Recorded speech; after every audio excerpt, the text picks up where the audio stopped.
नमस्कार सभी को दोस्तों, आज की इस वीडियो में हम बात करेंगे थाईलैंड और कंबोडिया के बीच में जो सीमा विवाद बढ़ रहा है और ऐसा लग रहा है कि ये बड़े युद्ध का रूप ले रहा है। दोनों देश अपने अपने सीमावर्ती इलाकों में हथियार और सैनिक इकट्ठा कर रहे हैं। तो हम समझेंगे आज की इस वीडियो में कि क्या ये संघर्ष और बढ़ेगा या शांति का कोई रास्ता निकलेगा, आखिर इनके विवाद के पीछे की जड़ें क्या है और क्या दोनों देश सच में भगवान शिव के मंदिर के लिए ही लड़ रहे हैं या इसके पीछे कोई और वजह है।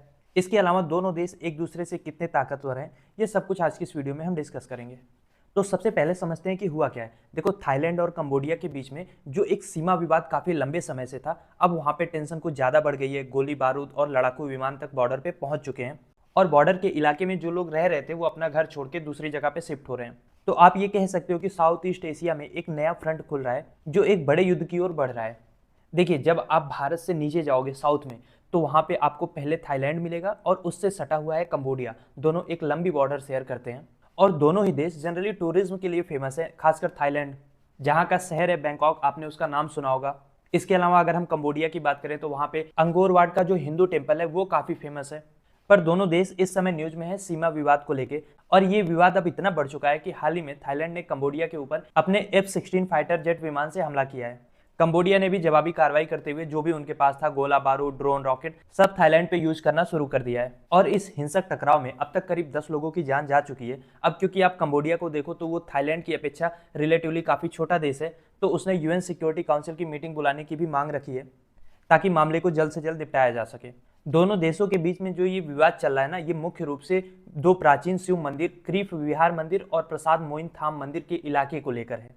अब क्योंकि ये मंदिर दोनों देशों की सीमा के आसपास ही है, तो दोनों देश इसको अपना हिस्सा मानते हैं। हालांकि वर्तमान समय में दोनों देशों में 95% तक की जो आबादी है वो बौद्ध धर्म को मानती है। लेकिन ये मंदिर और उससे जुड़ा हुआ विवाद ये बता रहा है कि प्राचीन समय में हिंदू धर्म का विस्तार, उसका प्रचार प्रसार भारत से बहुत सुदूर तक फैला हुआ था। और कंबोडिया में भी आप देखोगे कि विष्णु भगवान का अंकोर काट का मंदिर है।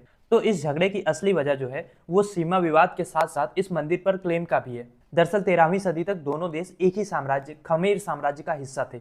बाद में दोनों भाग अलग हो गए, लेकिन लंबे समय तक दोनों देशों के बीच में कोई क्लियर बॉर्डर नहीं थी। और 1907 में जब कंबोडिया फ्रांस का उपनिवेश बना, उस समय फ्रांसीसी अधिकारियों ने जो सीमा खींच दी वही दोनों देशों के बीच का बॉर्डर हो गया।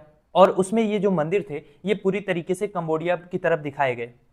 लेकिन थाईलैंड ने इस सीमा को कभी स्वीकार नहीं किया। और अगर आप जियोग्राफिकली इसकी लोकेशन देखोगे भी ना, तो ये जो मंदिर है ये एकदम पहाड़ की चोटी पे है और चोटी के बाद काफी ज्यादा खाई है, खाई के बाद कंबोडिया शुरू हो रहा है साउथ में। यानी जियोग्राफिकली भी ये थाईलैंड के बहुत ज्यादा करीब है, वहां से एक्सेसिबल भी है। पर वही है कि जैसे इंडिया पाकिस्तान का बॉर्डर किसी अंग्रेज ने खींच दिया था ना, जिसको कुछ नहीं पता था कि यहाँ की जियोग्राफी कैसा है, टेरेन कैसी है, वैसे ही फ्रांसीसियों ने वहां पे कर दिया। और द्वितीय विश्व युद्ध से पहले तक तो थाईलैंड ने इस मंदिर पे कब्जा भी रखा था। लेकिन युद्ध खत्म होने के बाद कंबोडिया ने थाईलैंड को अंतर्राष्ट्रीय अदालत में घसीट दिया और वहां पे ICJ ने ये मंदिर जो है वो कंबोडिया का हिस्सा मान लिया। लेकिन बात केवल मंदिर की हुई, मंदिर के आसपास की जो जमीन थी 4-5 किलोमीटर तक, वो तो फिर भी थाईलैंड के हिस्से में ही आ रही थी। तो उसको लेके विवाद हमेशा बना हुआ था। और 2008 में कंबोडिया ने एक और चालाकी की, उसने गृह विहार मंदिर को यूनेस्को की वर्ल्ड हेरिटेज साइट में शामिल करा दिया ताकि उसका जो क्लेम है वो और मजबूत हो जाए। इससे थाईलैंड काफी नाराज हुआ था और उस समय भी सैनिक टकराव काफी बढ़े थे और 2011 में ये झड़पें एकदम अपने चरम पे पहुंच गई थी। और आज भी दोनों देशों के बीच में तनाव जारी है, खासकर बॉर्डर एरिया में। अब क्योंकि युद्ध की बात हो रही है तो हम दोनों देशों की क्षमताओं की बात कर लेते हैं। देखो, थाईलैंड ना कंबोडिया से काफी बड़ा देश है, 7 करोड़ के आसपास थाईलैंड में आपको आबादी देखने को मिलेगी। द्वितीय विश्व युद्ध से पहले ये देश जहां जापान के साथ खड़ा था, यानी वेस्टर्न पावर के अगेंस्ट, वहीं अब ये काफी ज्यादा प्रो वेस्टर्न है। इनके पास करीब 3.5 लाख के आसपास सैनिक हैं, अमेरिका से दिए हुए आधुनिक हथियार हैं, जिसमें F-16 काफी फेमस है। इसके अलावा इनकी अर्थव्यवस्था भी कंबोडिया की अपेक्षा काफी मजबूत है। वहीं अगर हम कंबोडिया की बात करें तो 2 करोड़ के आसपास इनकी आबादी है, 1.5 लाख से ज्यादा इनके पास सैनिक हैं। लड़ाकू विमान और सैन्य संसाधन तो इनके पास कम है, लेकिन कंबोडिया को चाइना का सपोर्ट है, तो कुछ ड्रोन्स और मिसाइलें वगैरह इनके पास हैं। अब कंबोडिया के रक्षा मंत्रालय के प्रवक्ता के अनुसार थाई सैनिकों ने सीमा का उल्लंघन किया, मंदिर के आसपास कटीले तार लगाए, ड्रोन से हमला किया। इसके बाद कंबोडिया ने आत्मरक्षा में जवाब दिया। कंबोडिया के प्रधानमंत्री हुन का कहना है कि बातचीत से बात सुलझाने की कोशिश की गई, लेकिन सैन्य आक्रामकता क्योंकि बढ़ चुकी है तो उसका जवाब देना हमारी मजबूरी है। वहीं थाईलैंड का वर्जन ये है कि कंबोडिया ने जगह जगह पे लैंड माइंस बिछाए हैं, जिनमें उनके सैनिकों की जान गई है।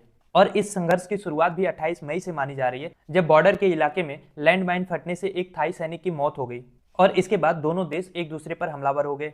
भले ही अर्थव्यवस्था और सुरक्षा के लिहाज से थाईलैंड ज्यादा बड़ा देश है, मजबूत देश है, लेकिन कंबोडिया ने भी अपने सीमित संसाधनों के बावजूद जवाबी कार्रवाई जारी रखी है। दोनों देशों ने एक दूसरे के ऊपर आर्थिक प्रतिबंध भी लगाने शुरू कर दिए हैं। इससे दोनों देश में व्यापार को काफी नुकसान हो रहा है। दोनों देशों ने अपने अपने राजदूत वापस बुला लिए हैं और दोनों देशों की ओर से सीमा पे तैयारी जोर शोर से हो रही है। दरअसल इस समय ना दोनों देश में राष्ट्रवादी भावनाएं एकदम चरम पे है और यही रीजन है कि हाल ही में थाईलैंड के प्रधानमंत्री को मात्र इसलिए उनके पद से हटा दिया गया कि उनके ऊपर यह आरोप था कि उन्होंने कंबोडिया के पीएम से बहुत सॉफ्ट टोन में बात की और वो जो फोन की बातचीत थी पता नहीं कैसे लीक हो गई और इसके बाद इनकी पार्टी के खुद के एमपीज ने इनको सपोर्ट करना बंद कर दिया और उन्हें अपना पद छोड़ना पड़ा। तो आप समझ सकते हैं कि इस समय दोनों देशों में राष्ट्रवादी भावनाएं कितने उबाल पे हैं कि मतलब जो शांति की बातचीत है उसको भी गलत तरीके से देखा जा रहा है। और अगर हम अंतर्राष्ट्रीय स्तर पे देखें तो थाईलैंड को अमेरिका और यूरोपियन देशों का समर्थन है, जबकि कंबोडिया चीन के साथ खड़ा है। और ये जो बाहरी समर्थन है ना, ये इस तनाव को और ज्यादा बढ़ा सकते हैं क्योंकि ये प्लेयर्स डायरेक्ट तो युद्ध में नहीं उतरेंगे, लेकिन अगर हथियार और पैसों की फंडिंग होने लगी